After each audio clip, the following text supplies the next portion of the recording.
Matthew chapter 16, verse 21 to 27.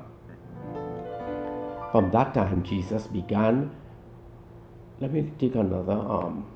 I'll take another translation because this one I don't too like it. The words are not too. Matthew 16, 21 to 27.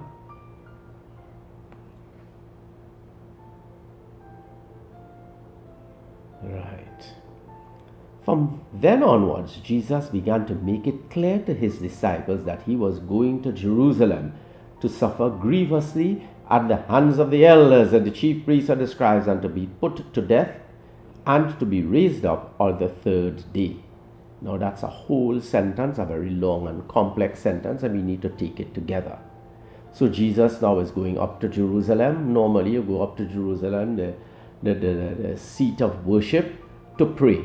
And Jesus is saying, in addition to pray, he is destined. That means he wants to, he is going to, he must, and he's going to suffer. And the adverb there tells us the type of suffering. It's not a superficial, not an easy suffering, but to suffer grievously at the hands of the elders and chief priests and scribes. To such extent that suffering is so intense that it will lead in death.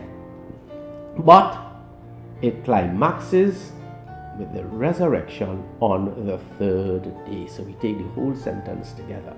So sometimes we wonder, why do good people have to suffer? Well, it's not just suffering like that in a vacuum, in space. We look at it as how Jesus told us. He's going up to Jerusalem to suffer grievously by the chief priests, the scribes, and the elders.